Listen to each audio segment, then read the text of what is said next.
Good afternoon. Welcome to another edition of What's Working Now with Willie and Daria Mastermind.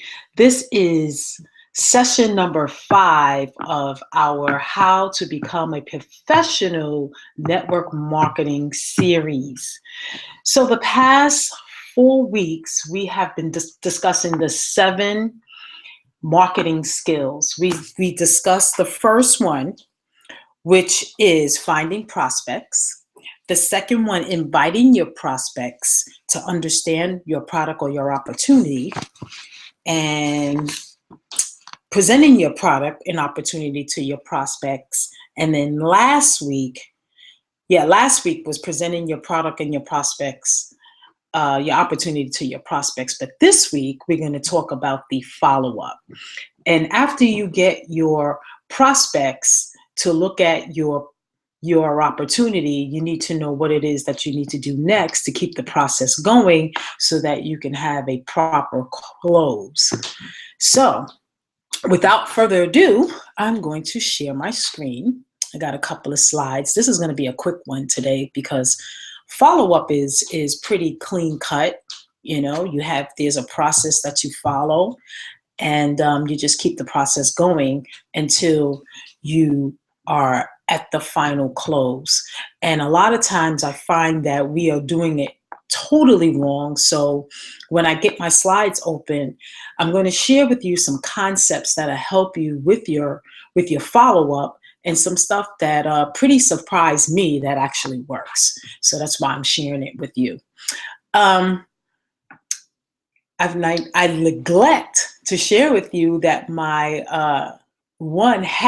the other half, Willie Legonier, couldn't make it today, but that's okay because that's what we do. We're business partners, and I'm holding it down. So it's just me today. All right, so let me share my screen. All right, I'm going to do my desktop.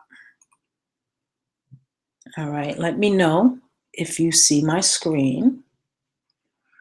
All right, hold on a second. Let me go back. All right, so you should be seeing my screen now. Now let me get to the actual slideshow, and we're going to start here. All right, so here we are. What's working now? How to become a network marketing professional, part 5. And the skill that we're going to talk about is how to follow up with your prospect, which is skill number 4 out of the 7. All right, so following up with your prospects. It is said that there is a fortune in the follow-up. If you're not following up with your prospect or client, then you're not doing what you said you would do, which is so important. I don't know how many times in the beginning I used to make an appointment with people to follow up, and I would forget because I just wasn't disciplined enough to go and look at my calendar to see what it is that I needed to do. So a lot of times I would write it down, or maybe not even write it down, because I just knew that I could rely on my old trusty memory, and I realized that it has failed me many times. So it took a while to get into the habit of not only writing down the appointments of when to call people back, but to actually look at the calendar every day to see what it is that I had to do. So if that's where you are, I totally get it because I was there. So we train ourselves to look at our calendar every day because the calendar is what drives our tasks for the day. And that's extremely important, especially if you're doing this full time.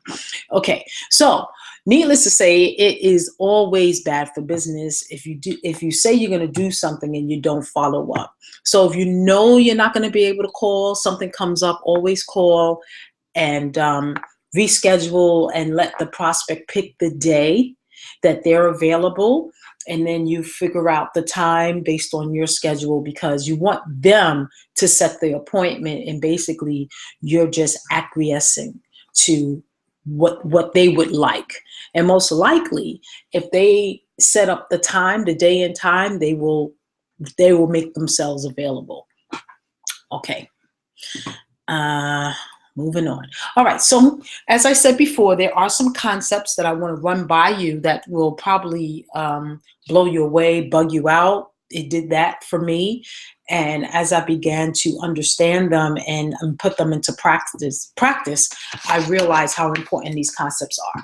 So you might want to take out a pen and paper and write down these concepts because it's going to really help in your follow up process. So concept number one. When you make an appointment to call at a specific time, like I said before, just do it. We tend to put stories in our heads. Well, maybe what if they're not home? What if they say this? Just do it. Get it done. Right? The more you do it, the better the easier it is, and the more comfortable you become at making the phone call. So when you follow up through on this one act, people will respect you for it, even if they don't buy. And that is so true because people don't always buy on the initial contact, depending on what the item is, because this whole thing is about education. So don't feel bad if they don't buy. It doesn't mean that they don't like it. A lot of times it just means that they need more information. Okay, so here's concept number two. The main reason for setting up an exposure is a meeting for someone to see your product, whether it's through a webinar, a napkin presentation, or a home meeting, a video, however, right? That's your exposure for them to see your opportunity or your product. So the main reason for setting up an exposure is to set up another exposure, not to sign the prospect up at the initial contact. What? That just blew me away when I read that and when I began to understand that, because shoot, I mean, what's the point in showing an exposure if you're not going to get a sign up, right? Well, that's going to come eventually. Some people may be like you, where you signed up on the spot, but a lot of people, they need time. They need time to share it with their significant ones. They need time just to do a little research. They may need just time to just, lament on the concept and run themselves, in their brains, whatever it is. And when you see that that's happening, you set up time for another exposure. And, on average, it may take anywhere from 6 to 8 exposures for a person to actually take action to buy. So it's okay. All right. So that was something I really had to understand, because I was making up all kinds of stories. Well, something must be wrong with me. Maybe my hair didn't look right that day. Maybe because I had a cold. Maybe they don't like me no more. I mean, all kinds of stuff, we could say to about ourselves or about the situation, because we really don't know. Okay. So by using this process, you are educating the process on your product. By using this process, you are educating the prospect on your product or service. The more exposures, the more likely they will purchase. So it just comes back to education. All right. So remember, your follow-up question is always, what did you like best about what you just saw, or what you saw? And it took me a minute to remember to say that, because naturally we just say, what do you think? And when you ask that question, what do you think, it's easy for the prospect to look for something wrong so they can sound intelligent. But if you ask them, what do they like best about what they just saw, it forces them to answer the question, but it also forces them to look in to find the good in what they just saw, even if they have no intentions on buying or joining, or whatever. So it's just, it's a play on words to get the response that you're looking for, that you want. And you want to lead and guide your prospect down the road, or perhaps joining you or buying your product. So you got to use those buzzwords to get your prospect to respond the way you would like them to, or very close to it. And then after you ask the question, just be quiet and listen. And if they come up with the answer that it was nice, ask them to elaborate on it. What was nice about it? What did you like about it? Because you want the question, you want them to answer your open-ended question, and you want to get some kind of feedback so you can see where they are. So here's another question that you can ask that can take it a little deeper. On the scale of 1 to 10, with zero being with one being zero interest or very little interest, and 10 being ready to get started right away, where are you? I mean, that is so cool, because again, you have them in the mind frame of signing up, or perhaps buying, even though they may have no intentions on doing so. Just like when you're in the store, you go into the store, let's say you go in the store to buy toilet paper, and then you come out with 2 bags. You had no intentions on buying those other items, but something in the store grabbed your attention and you began to buy things you had no intentions of buying. So it's the same thing here. So anything over 1, you make the best of it by asking another question. And that's what it's all about, just asking questions. When you don't know what to say, ask a question. It's so much easier. And the more you do it, the more you'll become comfortable. And after a while, it'll just be I don't want to say a game, but it'll be fun. It'll be really, really cool. And it's not a process that you'll dread. It'll be a process that you will embrace, because it's just all part of it. All right. So you want to keep in mind when you get your prospect on the phone. So this is the part where your prospect is on the phone. So you want to keep in mind that when you get them on the phone, you may have, they may not have gotten a chance to watch the material. So you don't want to take it personal, like, oh man, like, you said you was gonna look at it. What's up with that? You don't have no integrity and blah blah blah blah blah. Because then it leaves a bad taste in your prospect's mouth, and then they feel like, okay, this person is trying to get me, and then they back away further. I don't know how many times I reacted that way to close friends and family, and when it came time to whenever it came to my business, they just basically shut down. They just said, okay, I don't want to hear no more. They walk away, go to another room, change the subject, because I took it personal that they didn't look at it, and it may have nothing to do with me, but I made it all about me. So I messed up a lot of relationships, close relationships with people when it comes to this type of business, because I was doing it all wrong.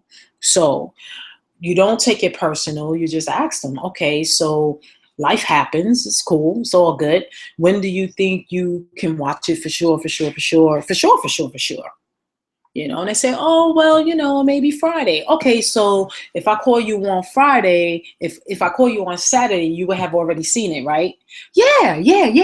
So you do it like that, because that's more casual, that's easy, that's cool, So you don't want to come across all sore and upset, and because then, it just doesn't, it becomes very uncomfortable after that.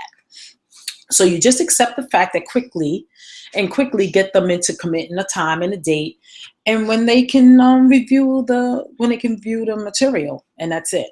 And if by chance you have the same deal on the next call, you just repeat the process, because it's all about showing the exposure after exposure after exposure. And it seems like it could be like a long drawn out process where it's taking like 2 to 3 months to do it, but it doesn't, because the more the more comfortable you become with this process, you'll see the quicker you'll get through it. But just keep in mind that it's education. They don't really know. They don't really understand. They need more information. So you show it to them in every form or fashion that you can show them. And then you'll be able to get a definitive answer, yes or no. All right, so here's concept number 3. It takes an average, like I said, 4 to 6 exposures for the average person to join you or buy a product. We know that this is not what they tell you in training, because in training, they basically say, hit them over the head, like bug them. And that's why people will tell you, well, I can't do this because, I don't want to bug my friends. I don't want to do this. I don't want to do that, because they do tell you that. And it's not really taught how to do this correctly in most companies. So it's really not your fault if you've been hitting your friends and your family over the head, look, shoving it in their face. Look at my link, look at this. This is really good for you. It's a turnoff, but they didn't teach us that. And it's just like anything else. We really enjoy something or like something. We want a person to look at it right now. And why not? Why you didn't look at it. And then it becomes, because you're making it about yourself as opposed to the other person, and just giving them the space and the time to do it in their own time. So this method will keep you in the driver's seat. Goodness gracious. I don't know what's going on with my diction today. So this method will keep you in the driver's seat, and it will decrease the relationship burnout. Boy, did I burn out a lot of relationships doing this thing, which is often experienced in this industry because we have not been taught. So that's the main reason why I'm doing this, because I know a lot of people in the industry are doing it in the way that they think it should be done, or how their company told them to do it, which doesn't always work for everyone. Now, I'm not going to say hitting people over the head doesn't work, because I do know some people that do that. But the unfortunate thing about that is that you may get signups being aggressive, but you're not going to maintain a team that way. You're always going to have what they call high turnover, because it's about training your people and informing them, and duplication, creating a process or a system that duplicates, and that will help you keep your team intact and continue to grow. But if you're constantly bringing people on and then they're falling off, and you're bringing people on, you never have stability. And it's all about duplication, which was discussed in the last session. So we tend to make individuals that do not buy on the first opportunity almost useless to us by not calling them again. And because of our attitude, we send the wrong message. Oh my God, I don't know how many people, I was like, done. I'm not calling them no more, done. If I called them, I know for me, I would have made an appointment with people, and they don't answer the phone during our appointment, done. Stick a fork in it. I don't have the time. But that's how amateurs and posers do. But the professionals, they continue to follow up. And I don't mean by bugging. There's a systematical way to to follow up, where you're not bugging the person, But we thinking, well, we're bugging them, we're not going to call them no more. They don't know, they don't want to be bothered. We put all this stuff in our heads, and that's not how the professionals do it. Okay, so here's concept number 4. So you want to condense the exposures for better results. So you don't want to spread them out over 3-4 months. If I call you this month, and then the next time I speak to you is the next month, that's counterproductive. You don't want to do that, because you do want to set up exposures, but you want to do it in a short span of time. So what posers do is they prospect people once, and then they move on. They don't move on to the next one, and then they say, oh, well, I don't have anyone to talk to. You have plenty of people to talk to. Look at your phone.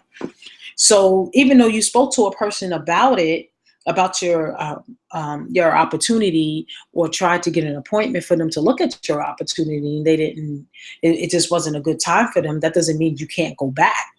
But if you had an attitude and decided to cut them off, and then when you see them, you have this attitude because they didn't watch your presentation, then yes, you would have blown that opportunity. You have put a burden on the relationship, made it very uncomfortable. So that's what posers do. But amateurs, what they do is they prospect people through several exposures over time. Mm, a month here, 3 months there, you know, and it's a little better than the posers, but that's not the way. But so this is what professionals do. They condense these exposures into the shortest times possible. So over a week, they may have had you look at a video, got you on a conference call, invited you to a webinar, perhaps even a three-way call with their sponsors. And then by that, you have had four different opportunities to get your questions answered, to get educated on the product, and then that way you can make an informed decision of whether you want to be a part of the organization or you just want to be a customer or neither. So see how that works. You make sure that you get your prospects to your product as often as possible. Within a week, within 7 days, that's good. That's good. Any much longer than that, then it's kind of hairy. So, but you work on it. It takes time. So there is a timeline, but like I said, this can be done in a week. And then the prospect can now think clearly about their involvement in your product, which I already said. Okay, so you're going to get questions and you're going to get objections. So at some point, we refer to these as twins. They come up because with the question, there's objections. And you have to recognize where these questions are coming from in your prospect's mind. And once you understand where it's coming from, it won't be so offensive, because I used to feel like, okay, I'm showing you the presentation. Why are you asking these questions? You see I'm doing it. You see it's real. You see I'm using it. Like, what's the problem? But you have to think about when someone sells you something, whether it's insurance, whether it's a vacuum cleaner, you're asking legitimate questions, and it could come from limiting beliefs in your abilities. A lot of times when people are exposed to these companies, these concepts of making extra money or building a career, they're really questioning their own beliefs. But we as the presenter are taking it personal when it's really not about us. It's about our prospect. So the prospect's limited beliefs also in the MLM industry. They're thinking about all the negative things they've heard about MLM. There's so much negativity out there about MLM, more so than the positive. So they're thinking about all that stuff. And you know what? It's a natural reaction to the unknown and the uncomfortable. So us being the business owners, we have to recognize that when we sit down with our prospects and expect it. Just know it's coming, and then that way we'll know how to deal with it when it comes. So the best way to handle it is to remember that your goal is to educate and help them understand, but not to try to win any type of argument. You don't want to argue about it. If they're for it, they're for it. If they're not, they're not. Thank you for taking a look, and boom, that's it. But if they're asking you questions and they want to know more, then you can entertain them by giving them more exposures. But if a person just let you know straight out, it's not for me, and you ask them a few questions and they're very hesitant and just very tense about it, it's not that serious, because that may not be the person you want to work with anyway.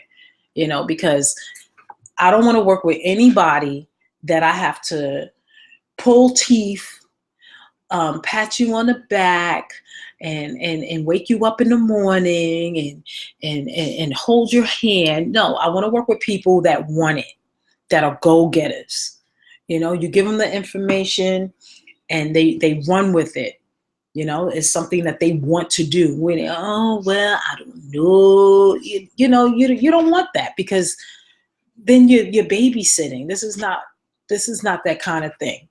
This is an independent type of contract type of work, career that you can build and cultivate. And if a person really wants to do it, you can give them the information. They'll be on the webinars. They'll do what it is that they have to do. They're hungry. I want someone that's hungry, not trying to, pull them along. That's just too much work. All right. So here's some examples of some common objections, and there's more, but we just added just a couple. So the first one is, well, I don't have the money and I don't have no time. First of all, there's 24 hours in a day, and everybody has time to do what they want to do. So I don't care if you're working 20 hours a week, 70 hours a week. There's all works of life in this industry. And there have been top executives that have practically zero time with their friends and their families. And they're doing it because they need that. They want that. So when somebody tells you they don't have money, they don't have the time, usually it's a lie. It's a cop-out. It's an objection for you to go, oh, okay, that was me. Oh, okay, all right, and you don't probe any further. And then that's when you can say, hey, be straight with me. If money wasn't an issue, is this something that you see yourself doing? I mean, we have to ask those questions.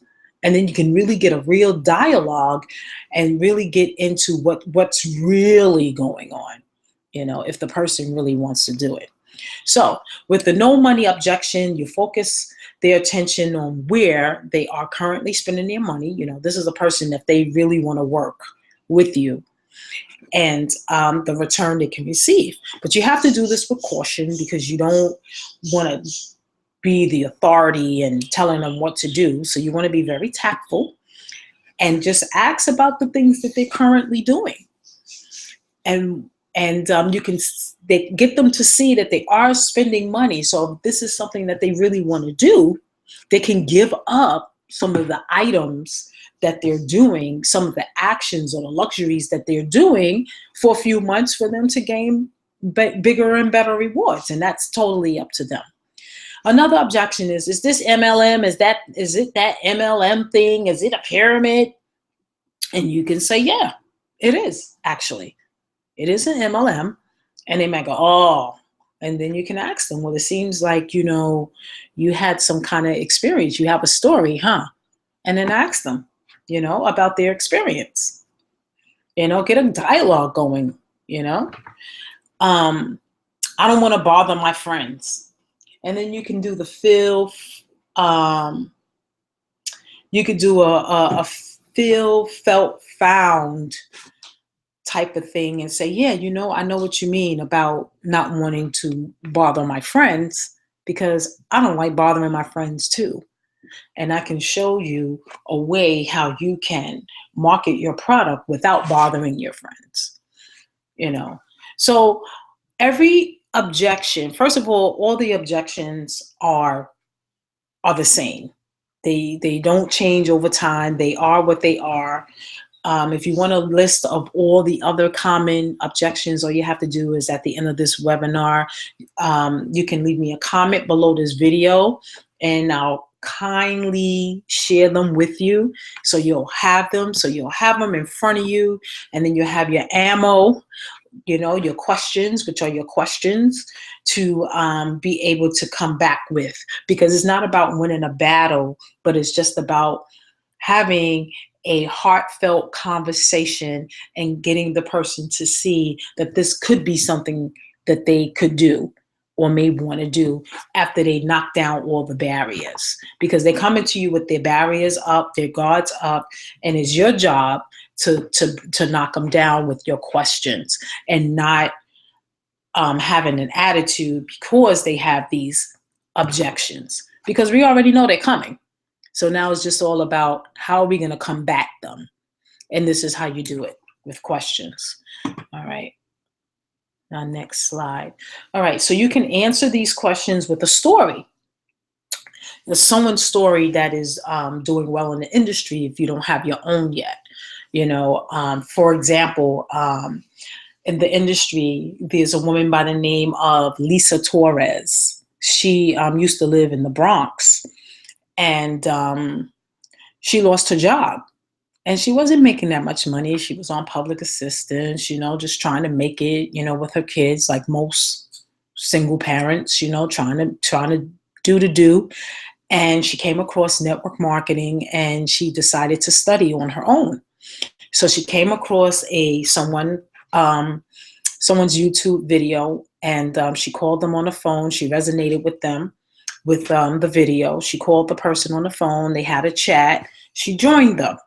And back in those days when she joined, like now, there's a lot of video presentations. You can learn just about anything on video. So if you're a person that learns by sight, like I am, visual, videos are your best friend. But at that time, they were ebooks. So she bought a bunch of ebooks. She read them. She was coached by this woman. And she stayed in the industry. She was in the industry like 18 years. And within that 18-year period, she made $20. Now, she's a six-figure earner. Now, what would happen if she decided to quit? Because a lot of times we quit just at the brink of our breakthrough, but she stuck it out. I can't even imagine doing this 18 years and only made $20. So now she's hitting all kinds of ranks in her company. She has a huge following. She has training products. She's doing well. She is one of the top affiliates in a marketing company that my husband and I are a part of. And she's just doing her thing. And I'm just so happy for her because she paid her dues. So this is not something that you're in for 6 months and then you're going to become this millionaire. It's just like anything else, just like earning a degree. You need 4 years.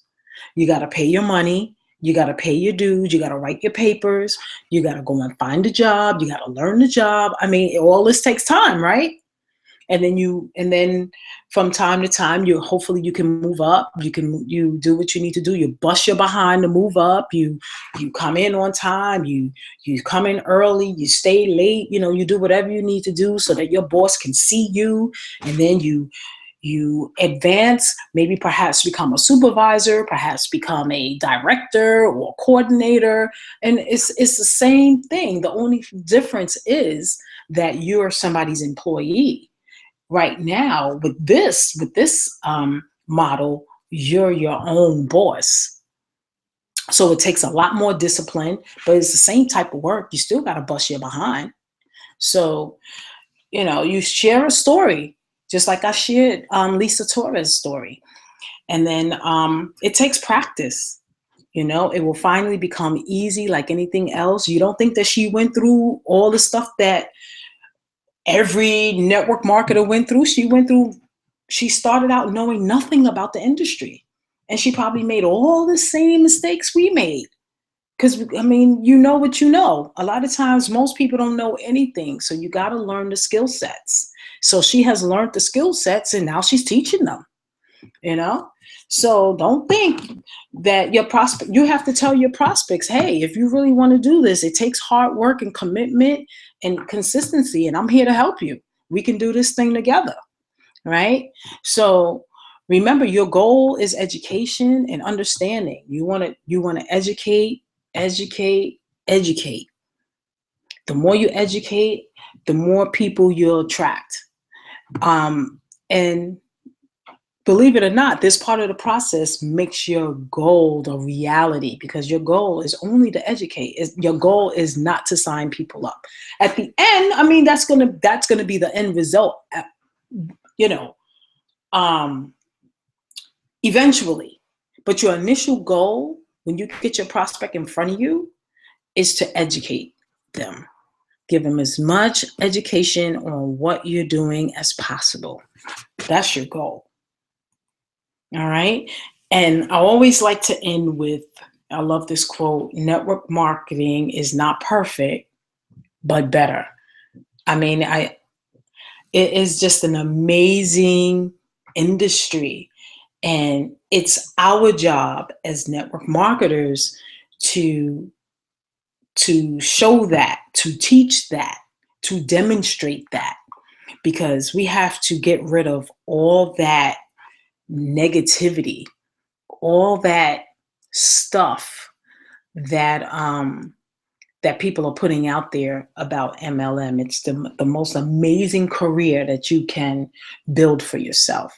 So this concludes session 5 of our What's Working Now Mastermind, how to become a professional network marketer. You can hit us up at Willie and Daria's Unstoppable Entrepreneurs Group on Facebook. You can leave a comment below this video, and we would love to connect with you. That would be great. And chit chat. Let me close that. And chit chat with you and have a conversation with you. If you have any questions or just want to chat with us, you can definitely hit us up on Facebook. We're on Twitter. Our number, you can give us a call, 718-564-3212. And we'll be glad to have meaningful conversation, and anything that you need us to help you with, we are here.